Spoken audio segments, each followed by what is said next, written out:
Before I officially start today's podcast, I'd like to take a bit of time to make some announcements and tell you some of the upcoming episodes and series that we're going to start doing in, I think, the end of February. Because we have a lot of episodes lined up. We've got episodes lined up until May. So I think I'm just going to take this time to run through them and obviously share what these episodes will be. Right now it is just myself, so hopefully this will go alright. So I'm just going to start out with, the rest of the year. Because what I've got planned for the rest of the year is today's topic, which is the career of John Cena. And then festivals. Festivals. And then it will be the Christmas episode, which will be released on Christmas Day. So, yeah.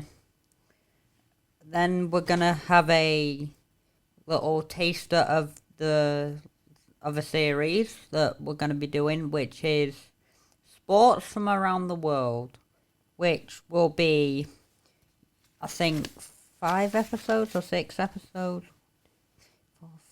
6 episodes on sports from different continents.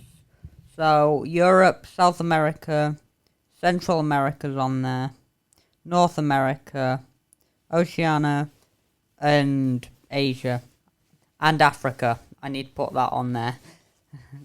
So, yeah. And that's it for the year, I believe. And in the new year, it's going to be as it normally is. It's going to be pure chaos.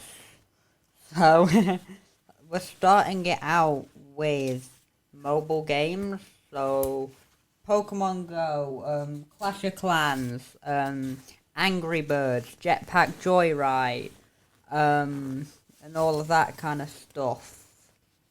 Then it'll be Lego, which I'm excited to do about. Then is musicals, actually, which is going to be really fun. So that I'm excited to do that. Then, as we did in, I think, the second or third episode of the podcast, we're going to be doing the upcoming films for 2026. Then it will be anime, which will be Dragon Ball. There'll be a debate about Pokemon. So One Piece, Naruto, Sailor Moon, and a bunch of different kinds. Then it'll be Valentine's week, so that's what we'll be doing. We'll be doing an episode on Valentine's Day. Then the week after, it'll be the thing from when it goes live. It'll be the week of my 18th birthday. So on that episode, I think it'll be just me. And I will talk about, my life and my experiences and stories that I've got. So one that I think I'm going to bring up is going to be my sports career. Like all the training that I've done, who I've met, and it'll just be a recollection of my childhood, I think. And then after that, we will start our first series, which is all about the world and all the monarchies and their crown jewels.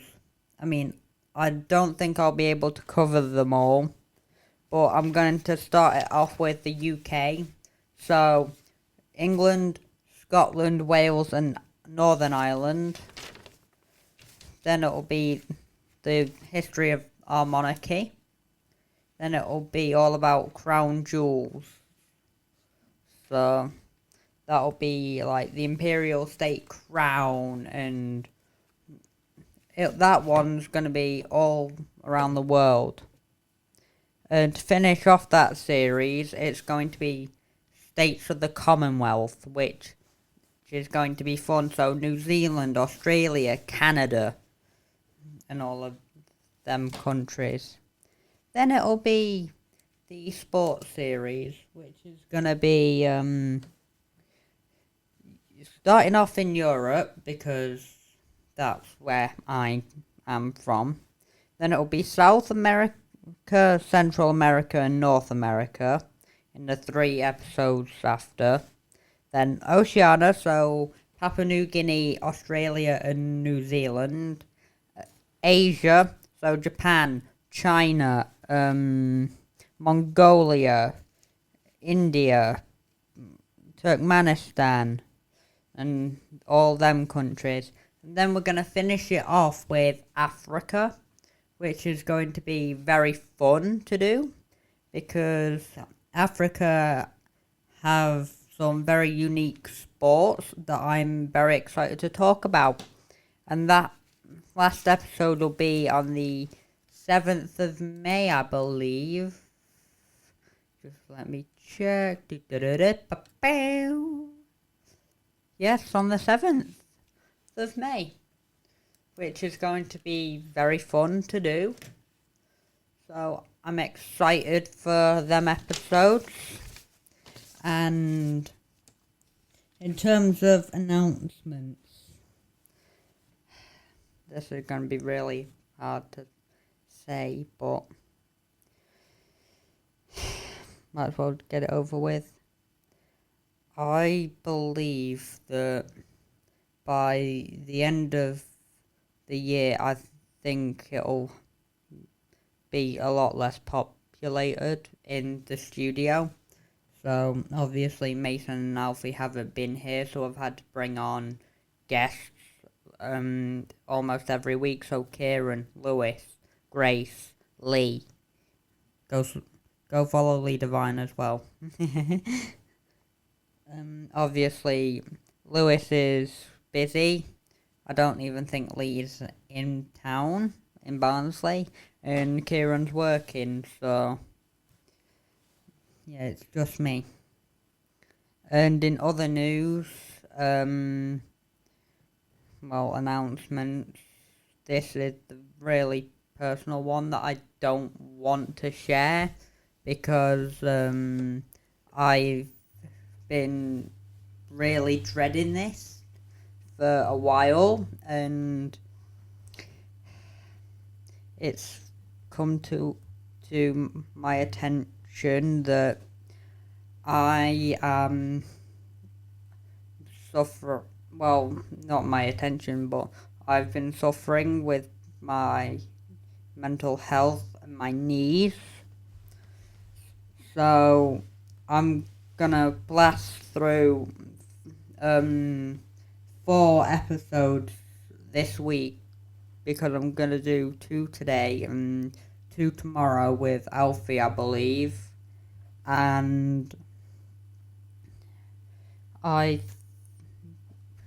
will take a break over the Christmas period to have a nice relax. And yeah. So anyway, back to our normal, not programming, but show, which will be focused on John Cena's career. So John Cena, he was a revolutionary wrestler. He has inspired so many wrestlers, and he's inspired so many fans, and not even wrestling fans, just people worldwide, to not give up and to keep on pushing, which John Cena has inspired me to do. He has been signed to the... Well, this sounds absolutely crazy to say, but he has been signed to the WWE since 2001. John Cena is the only 17-time world champion. He is a Grand Slam champion. He is a 2-time Royal Rumble winner. He is a WrestleMania main eventer. He is one of the best wrestlers in the world. He is the 35th Triple Crown winner and the 25th overall Grand Slam champion. He main evented WrestleMania 6 times, being 22, 23, 27, 28, 29, 28 and 27 being against The Rock, I believe, and WrestleMania 41 Night 2 respectively. He's won Money in the Bank. I mean, he's done it all, you know. I mean, he went by different names. John Cena being obvious, Juan Cena being his lucha counterpart, the Prototype, which is, and Mr. P as his earlier names, which is really, really fun. But he signed to Ohio Valley Wrestling in 2001. And how was it that he became really popular? It was yeah. Oh, we'll get onto that in a bit. But John Cena made his television debut answering the open challenge on SmackDown by Kurt Angle, declaring he possessed ruthless aggression. He then went on to feud with Chris Jericho, defeating him at Vengeance in July that same year. And then he turned heel, which sounded a couple years ago, that sounded unheard of, and that would never happen, but it actually did twice. Because when he turned heel, he feuded with Billy Kidman and adopted a rapper persona inspired by a backstage freestyle, I kid you not, overheard by Stephanie McMahon and Paul Heyman, which created his Dr. Thugonomics character. And in his entrance, he would perform freestyle rap, and he would do the same in promos. And he wore jerseys, so basketball stuff, and hats as part of the gimmick, along with the slogan, Word Life. I don't know what that means to this day. I mean, yeah, and he just started taking off.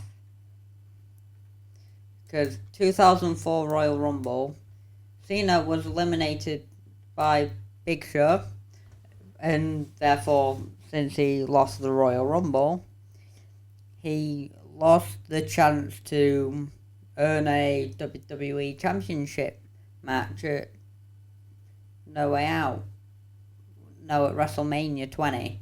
But even so, it only went up for him because at WrestleMania 20, since Big Show was the US champion, John Cena actually challenged for the United States Championship, and he won it.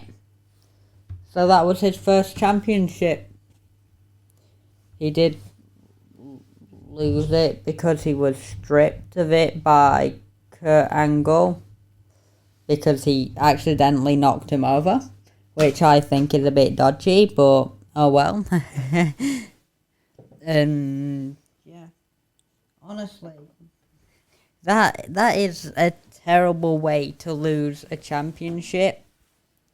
But he regained the title by defeating Booker T in a best of 5 series, which I actually went back and watched a couple days ago.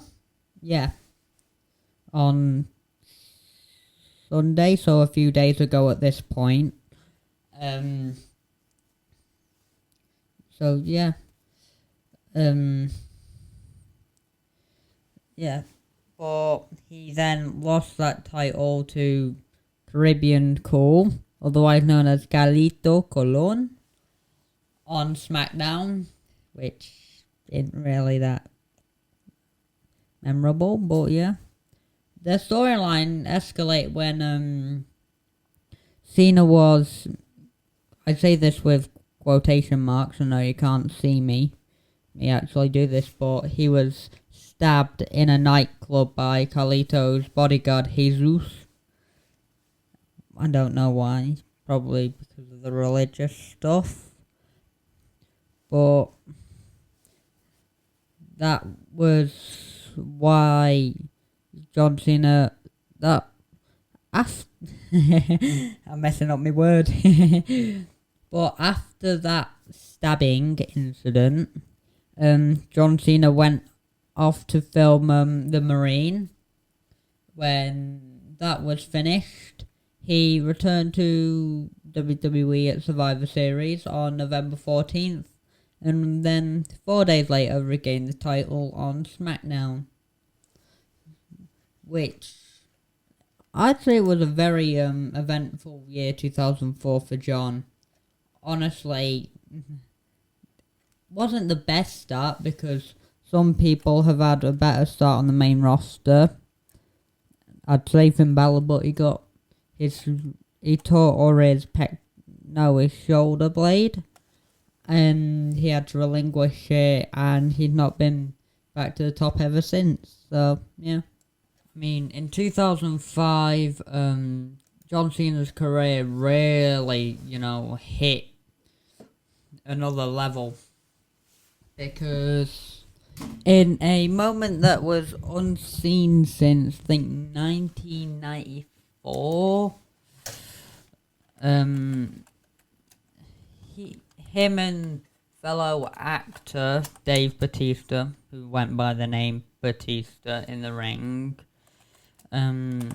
they actually both won the Royal Rumble. So, but obviously that Vince didn't want that to happen, so he stormed out, slid into the ring.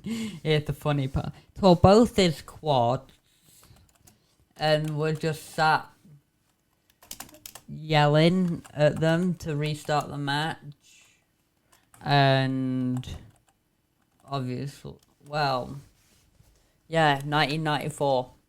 Because Brett and Lex won, I believe. Yeah, Brett and Lex. Anyway, I'm getting off track. Yeah, they both won the Royal Rumble. Vince came out, tore both his quads, and yelled at them to restart from the final 2, so just them. And the first person that would go over the rope came second, and who didn't would win. That was Batista in this case. But John Cena earned a WWE Championship match by beating Kurt Angle. Long day. Defeating Kurt Angle at No Way Out. Beginning a feud with JBL, John Bradshaw Layfield. That would be not perfect storyline for him, because at the time John still had the US title, but that was taken off him by Orlando Jordan, who was a member of JBL's cabinet, which I'm not happy about. I know I wasn't around back then, but yeah. But John Cena lost the title on March 3rd, but John Cena did beat JBL at WrestleMania 21 to win his first of 17 WWE championships. And this was also when he introduced the spinner belt, which I'm going to pull up now. Because honestly, I love this. I love the look of this belt. I mean, they even did like a farewell design for it because John Cena introduced it. Oh yeah. They've even got a custom one with an orange like leather bit, that's actually really cool. They did a 40 Years of Mania one. They've done so many versions of it, and they're all. I think they're all really nice. But John Cena and JBL continued feuding, and they had an I Quit match at Judgment Day 2005.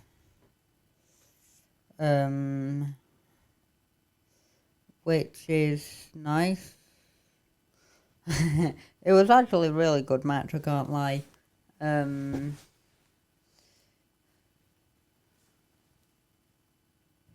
But John Cena won that because if I remember rightly,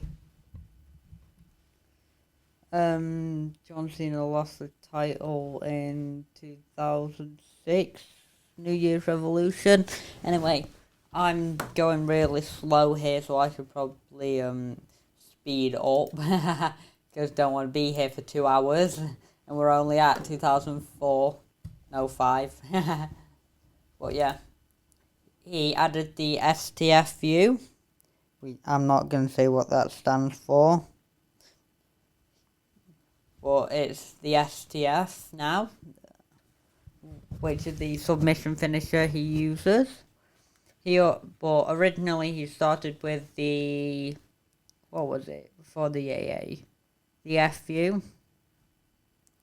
Yeah, I'm not saying what that stands for either, because I don't want to be wrong on that.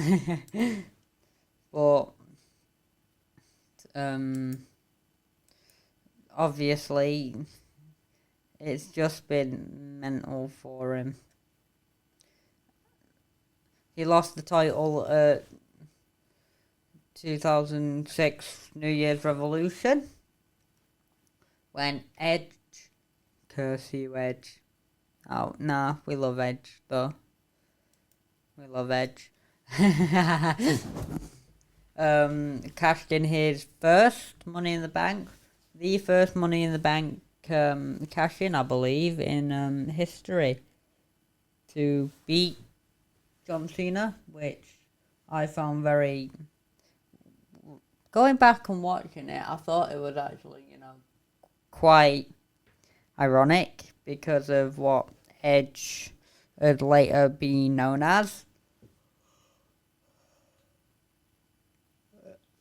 And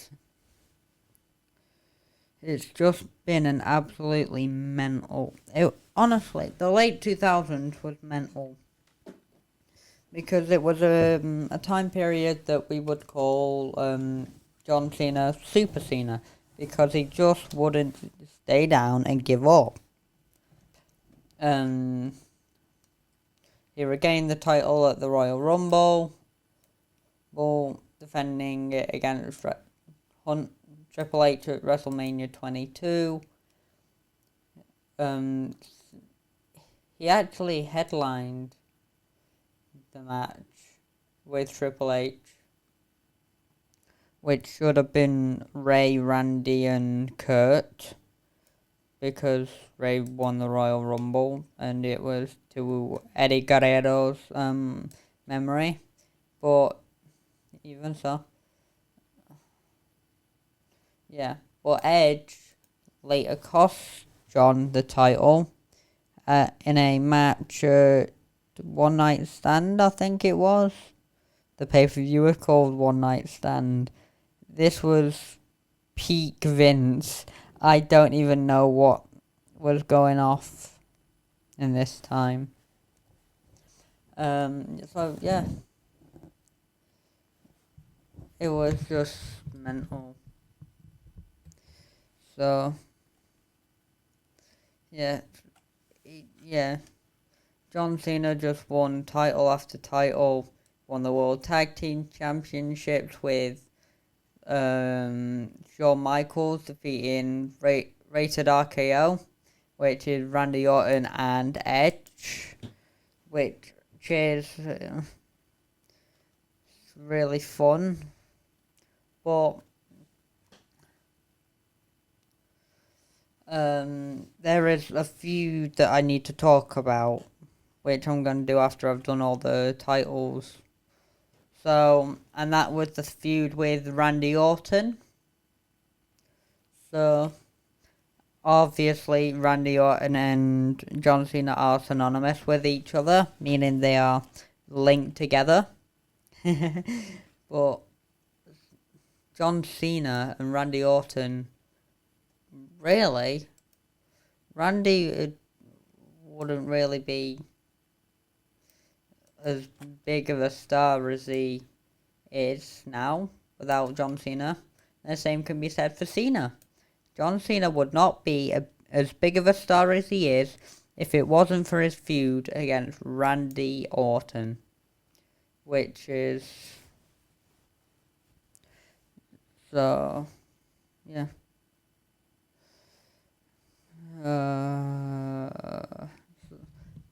Yeah. So 2008, 2010, he just kept on winning the World Heavyweight Championship, the good-looking one. And then in 2010 to 2011, trouble struck the WWE when the Nexus invaded the WWE. They actually had Cena as part of the group for a brief bit, but nobody talks about that anymore. Yeah. John Cena just winning championships. He actually got quote unquote fired for that, because he wouldn't let Wade. He wouldn't throw the match out, so he wouldn't swerve it one way. And then a very, very famous name, also in the legacy of John Cena, CM Punk. Oh boy. So the Nexus disbanded in, I think it was late 2010. And I think it was, no actually, the new Nexus, led by CM Punk, what's the word for it? Oh yeah, kicked Barrett out of the group, along with, I think, Slater and Justin Gabriel. I'm not sure on that. But, yeah. So, yeah. Anyway, I keep zoning out. So, 2011 to 2013 was the start of a few massive years for John Cena. He started, which is arguably his most famous feuds, them being with CM Punk and The Rock, also known as Dwayne The Rock Johnson. And I could talk about the rivalry with CM Punk for ages and ages. Because CM Punk and John Cena, they became megastars in 2011. And John Cena, there is only one thing that is really remembered. Well, two things actually. One was their 5-star match at Money in the Bank 2011, when CM Punk won the WWE Championship and walked out of the company, kayfabe, because his contract expired. And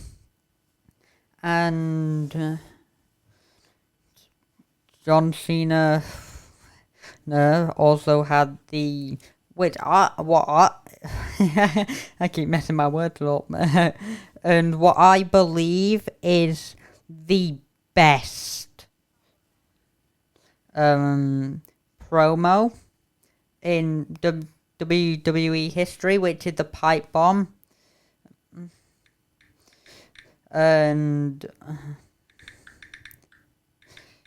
obviously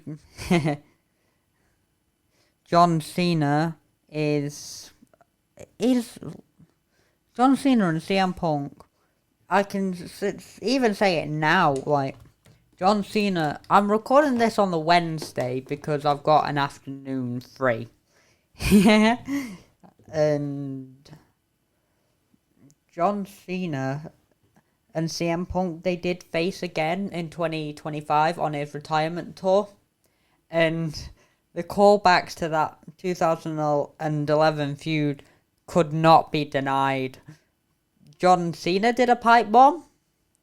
CM Punk did not a mockery of John Cena's Doctor of Thugonomics gimmick, but he did this thing called Punk Life. So funny. But honestly, it was the most heated rivalry in 2011.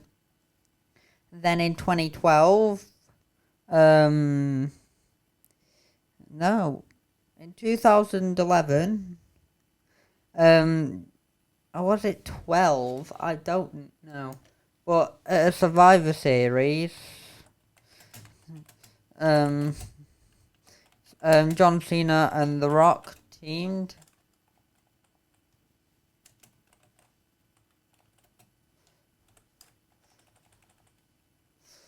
I think it was 2011.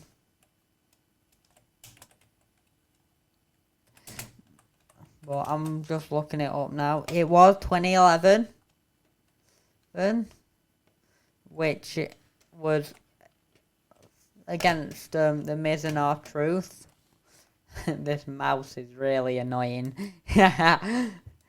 And it was a really fun match. Matches, I'll say.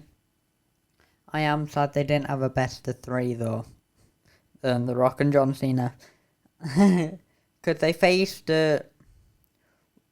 WrestleMania 28, which was a non-title contest in the main event, and they also faced in the main event of WrestleMania 39 for The Rock's WWE Championship. And I just want to take a moment, I know I'm getting off track again, but The Rock,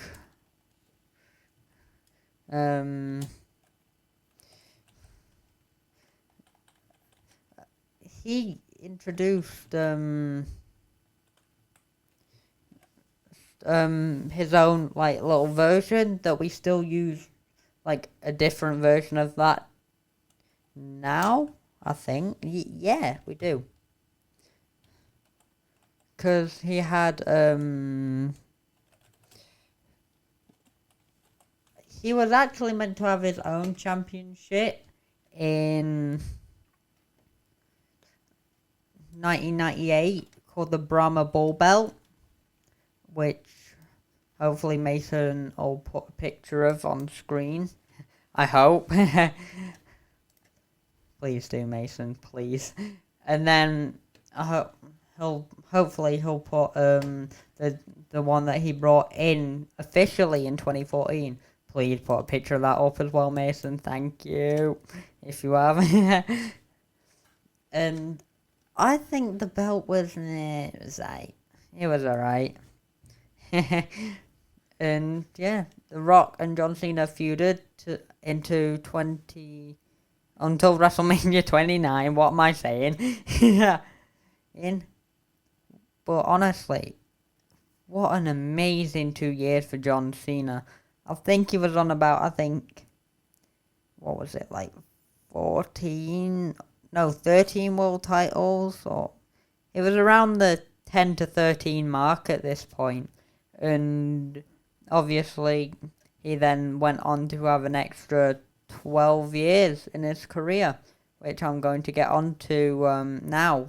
So I'm gonna do 2014 to 2016 now.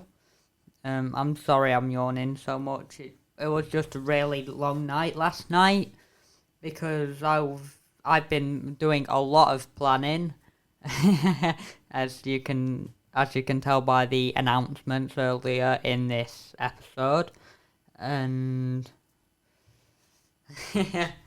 honestly, it's just been really fun to do this podcast and to entertain you all. And it's just that I need to hang on, what am I going off about here? Anyway, 2014 John Cena, here we go.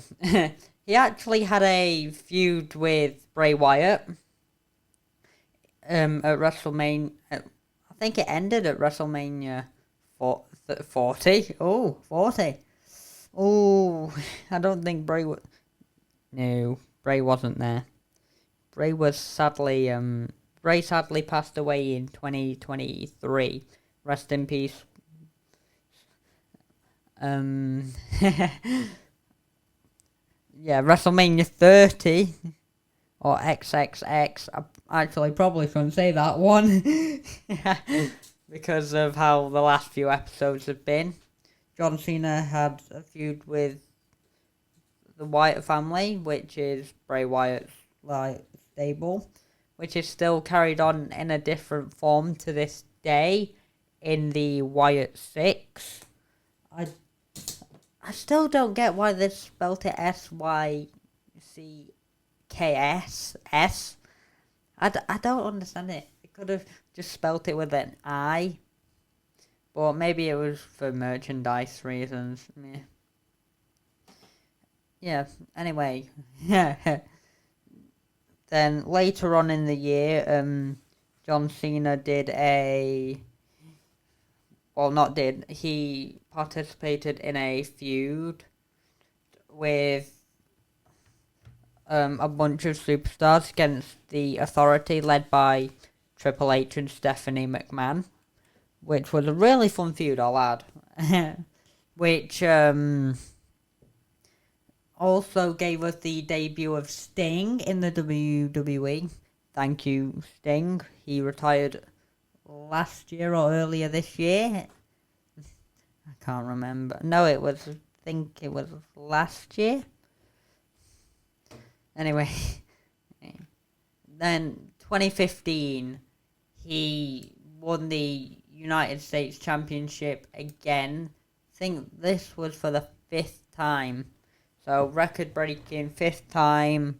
And he defeated the undefeated at the time, Rusev, who is now back in the WWE, I think. I'm not sure. But obviously, I'll fact check that. Is he? Yeah, he is.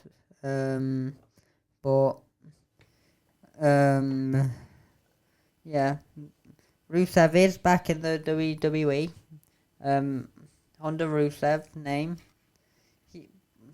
But he lost that title to Seth Rollins in a title for title match, including the WWE Championship. But yeah. And when he won I need to go back a bit here.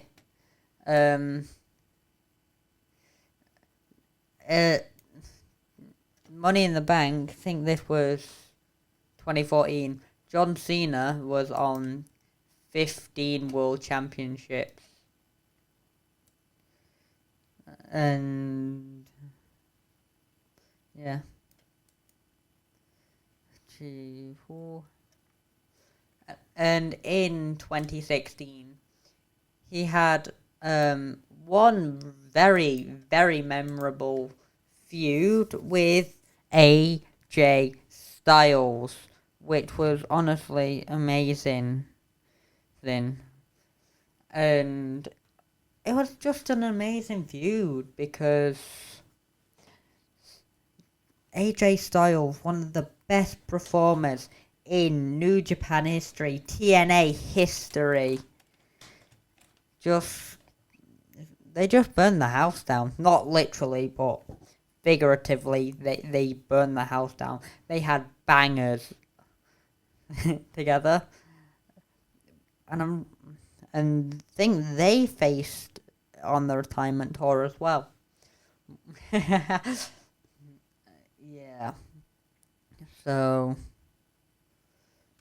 honestly, 2016 was really fun. And 2017, he was dubbed as a free agent. So he could go wherever he wanted, do what he wanted. So yeah. There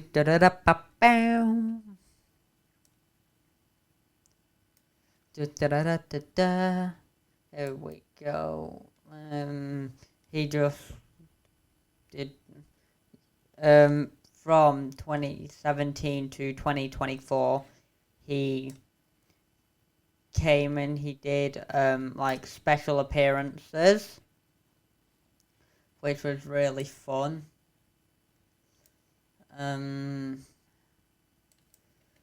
He actually teamed with the Awesome Truth in 2024 as well. So honestly, that was his amazing career until his retirement tour, which I'm going to get onto now. Finally, we get to the retirement tour, which is honestly the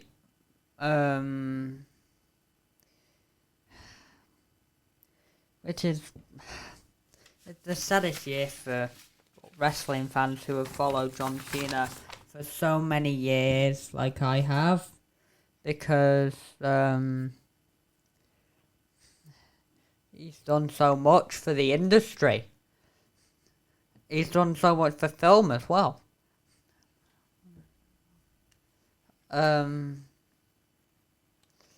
But this is like the biggest. So he appeared at Raw January 1st.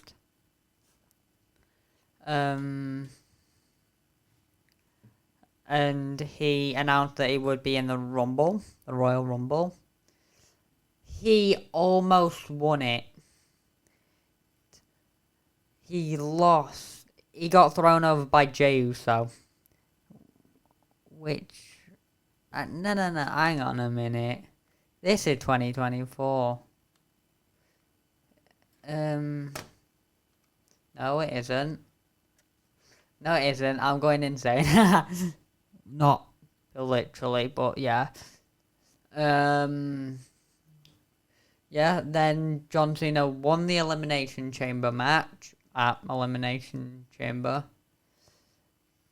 Last eliminating, poetically, CM Punk, tying Triple H's record for the most Elimination Chamber wins at 4. And he got an undisputed WWE Championship match against Cody Rhodes at WrestleMania 41. Yeah, and after that match, a lot of people have seen what went down. John Cena did the actual heel turn after the match, aligning himself with the final boss, The Rock, and the biggest flop in WrestleMania history, Travis Scott. I mean, I'm not really a big fan of Travis Scott, his music, but I don't want to see him in wrestling again. He won the title, becoming a record 17-time world champion. What? 24 is like the amount of titles he's won. Well, no, actually, at this point it might have been. So, then he held the title until SummerSlam, beating R-Truth, Logan Paul, hang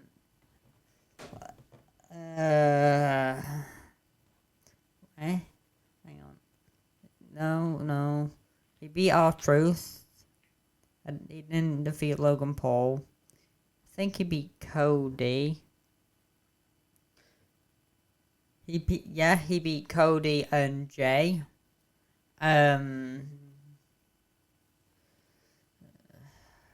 Yeah, and he defeated CM Punk with help from the Vision, being Seth Rollins, Bronson Reed, and Bron Breakker. And then he lost the title to Cena, which was actually a 5-star match. Then, as it went on,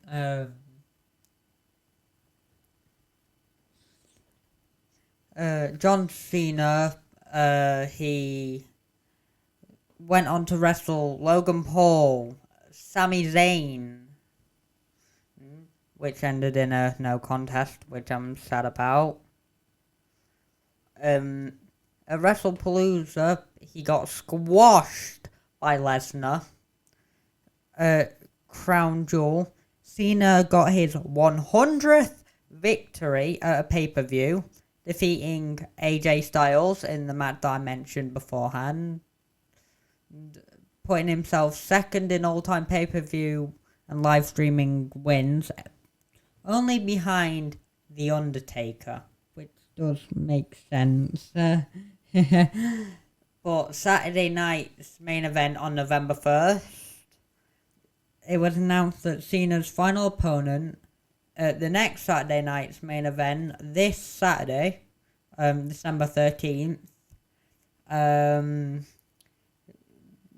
his opponent would be decided in the Last Time Is Now tournament, beginning on November 10th, episode of Raw in Boston, Massachusetts, near Cena's hometown. And later, on November 10th, on that same episode of Raw, he beat Dirty Dominic Mysterio to win the Intercontinental Championship, making him a Triple Crown and Grand Slam champ in the process, which I was very happy about.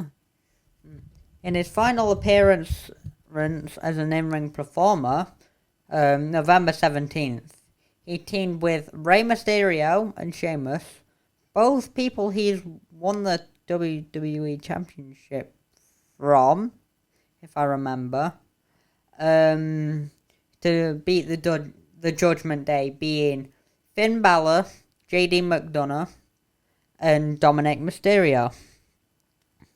And his most recent match was Survivor Series War Games, when Cena lost the Intercontinental Championship back to Dirty Dom, ending his final reign at 19 days. And on Saturday, he had his final match, being against, and I kid you not, Gunter, the same man who retired Goldberg. There were so many other options. Javon Evans, Randy Orton, Trick, Carmelo, a lot of the NXT names, Joe Hendry. You could even put The Miz in there. And obviously it was decided by created that it was going to be Gunther. And I don't understand why, but there were so many other options. So many better options as well. Because you got to think about it like this. John Cena, while he may not be my favourite wrestler, he is an icon. He is a revolutionary. He was a visionary.